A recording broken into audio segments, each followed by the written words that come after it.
Hello and welcome to another exciting cat and robot tech video. Today we are going to be doing something a little different. With everyone trashing the 50 series launch and all the negativity in the tech sphere on the whole, I think it's time for some positivity. So with that in mind, we will go over some positives and things that have impressed me with these new GPU launches. Of course, we will not limit ourselves to only Nvidia. And feel free to type your own positive takes in the comment section. I think the most impressive thing about the 50 series launch is how the full-leather Alchemist only needed one GPU generation to turn Nvidia's golden reputation into lead. Yes, the 5090 is expensive, but so is owning a home, and luckily one can take care of the other. AMD did an amazing job with their new GPU launch. Finally, they did not miss a chance to miss a chance this time. Unless you were not near a micro center, or were unable to buy the GPU in the first 2 minutes online, or expected to pay anything close to MSRP, or had any hopes or dreams of getting a new GPU. But cost and availability and your feeble dreams aside, a pretty good launch. Intel has done a wonderful job solving their driver overhead issue with the B580. Their solution of just having nobody talk about them anymore is a creative fix, I have to admit. It was brave of Nvidia's CEO to take inspiration from Michael Scott when managing their 50 series paper launch. There has never been a funnier GPU launch, and I have never laughed so hard at a joke. AMD is trying really hard to capitalize off of all of Nvidia's failures this generation, which is pretty cool, I think. They are capitalizing greatly by charging staggering amounts, just like Nvidia. Their shareholders must be so proud. Everyone hates scalpers, which is why I am glad stores and partner models are charging scalper prices. It's about time that scalpers taste their own medicine. There are rumors that Nvidia might launch an RTX 5050, and honestly, I am relieved. I was worried we would only get ripped off on the mid to high end this generation. The rise of AI for GPUs have given us so much cost. But at least it's also more expensive. I don't see a downside, unless you are attached to having more money in your bank account. Many of Nvidia's new GPUs are missing specs, and I don't think it's a big deal. In fact, I think we can ask AMD if they know anything about it, because their head is usually so far up Nvidia's ass, they might have seen where the ROPs went. Some 50 series users have reported driver issues causing black screens, but this is a good thing.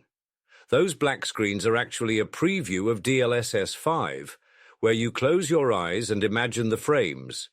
If you are one of these affected, you should call Nvidia and thank them for the chance to beta test the new DLSS. Even though the market for brand new GPUs is awful at the moment, at least the used market is also being uplifted with insane prices. Your GPU from 2021 is now worth the same or more than when you bought it new. Talk about an investment. You know what they say, something, a rising tide lifts all GPU prices. And remember, a 20% cost increase from tariffs is actually 200% once put through multi-frame gen, so it's understandable that the prices are so high. And if you are not in America and your prices are just as high or higher, just remember, AI. One of the worst feelings for a new GPU launch is the fear of missing out. But luckily for all of us, the GPU stock is so low, so we are all missing out. I can't wait to talk about Intel again once Celestial comes out. It will be an exciting 2 to 3 months. So many people think AMD just copies what Nvidia does, and I don't think that's fair. AMD is just as capable of coming up with their mistakes, just like Nvidia. Give credit where credit is due. I don't like to think of Nvidia as stingy with their VRAM. I like to think of them as VRAM intolerant. And if you ever worry that you are paying too much for a GPU or got a bad deal, just remember that some people buy from ASUS.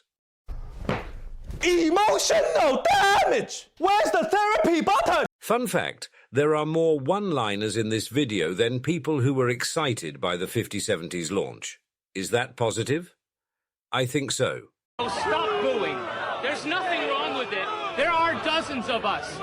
Dozens! See? There we go. That wasn't so hard. It's not all bad, so stay positive out there. Just think, it can't possibly get worse.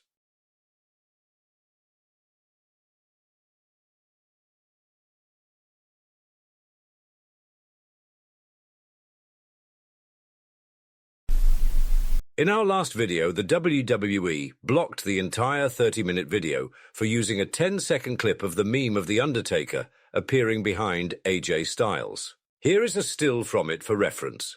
And to avoid that happening again, the cat transformed this image even more. Although the meme in the video was fair use, since we used our own audio and text to transform it, there was no point in fighting the WWE, who is the master of the takedown.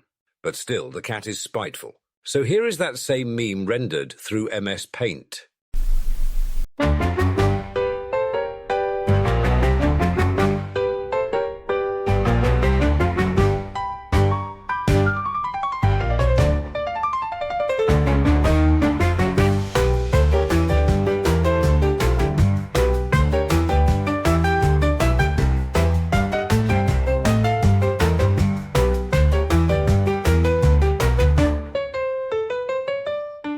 I don't think we're ever getting a sponsor.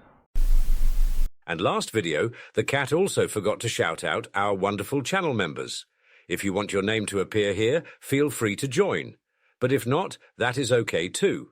As always, thank you for watching and make sure to like and subscribe. Right, bye, thank you for watching. WWE, if you block my video again, I will make more fanfiction. This is a threat. Right, bye everyone, thanks for watching. Make sure to like and subscribe and join my channel membership. Right here are my Pog Champs, my real Poggy Woggies. Poggers! Bye bye. I don't like to think of Nvidia as stingy with their VRAM. I like to think of them as VRAM intolerant. It's pronounced room, dumbass. Ka-chow! It's pronounced room. Yum. It's pronounced room, dumbass.